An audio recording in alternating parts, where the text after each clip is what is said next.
Today, we hear a discussion between St. Peter and Jesus.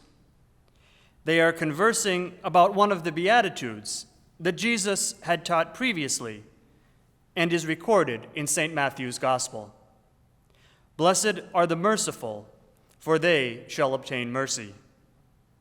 This idea of mercy, both for others and ourselves, tends to go against our human nature. Often, we find our first instinct is not to show mercy, especially when we believe that we have been wronged or harmed in some way. We sometimes hold on to grudges, and we frequently resent feeling insulted or slighted. As a result, we may appear to care more about ourselves and our feelings, and far less about others and their feelings. Typically, though, it is easier to be concerned about another if we like them on a personal level. However, then our concern may simply be because we like them and get along with them, because they have value to us. The danger there is that it can become more of a self-interest rather than seeing them as a valued son or daughter of God. With this merely human approach, we are much more limited in our ability to forgive those who have offended or harmed us, those that we may not like.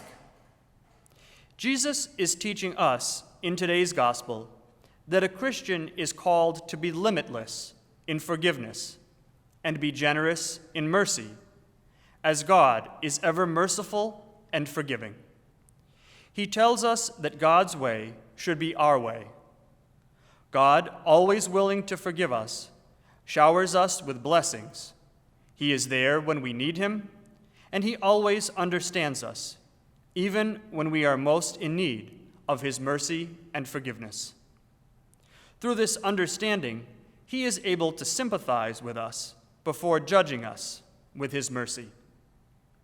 God is merciful, even in the times we might not deserve it.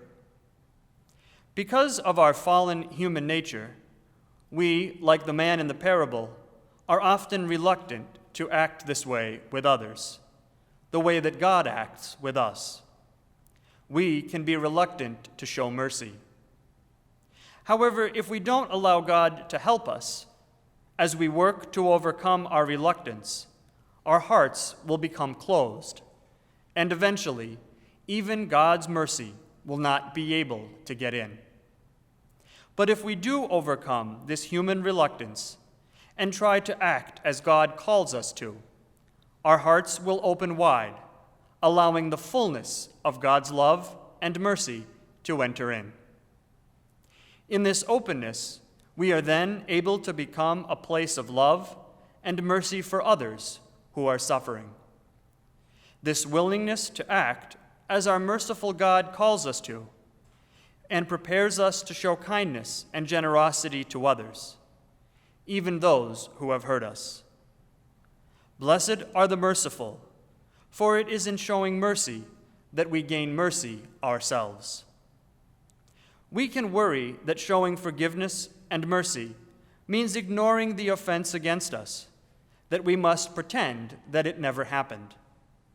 Mercy instead calls us to a different perspective, one which we don't let another sin define our lives and how we respond to God's call to be merciful. Jesus gave a great example of this to us as he died on the cross, when he forgave his executioners. For all that had been done to him, he was at a point at which he could have easily stopped loving. He could have let these acts against him direct his actions. But instead, Jesus stayed true to his mission and his message. He showed mercy and love without limits, in spite of all that had been done to him. With practice, we can all learn to forgive the little offenses of our everyday lives. It can become far more challenging, however, sometimes to forgive the bigger offenses we experience, the actions that leave us feeling less valued, ridiculed, and hurt deeply. Sometimes these major offenses may even come from someone that we love dearly, and that adds to the pain, and may make it even harder to forgive. There may be times when we ourselves have committed an offense, and we see at them as also so great that we can't forgive ourselves, even though we know God has forgiven us. In either of these cases, it can be harder to follow Christ's example of forgiveness, but it is not impossible. We must make a decision to let go of the desire for revenge and release the offense into God's hands.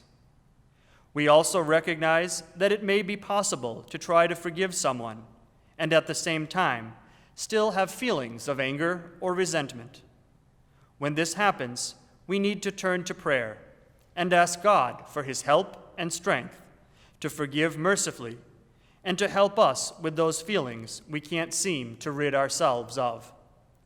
Eventually, God's grace will overflow, allowing us to forgive and heal our human emotions, giving us the ability to show mercy through real forgiveness and by bringing peace. As we continue with Mass, let us renew our faith in God's limitless mercy and ask him with all our hearts for the grace we need to treat others just as he has treated us, with mercy and forgiveness.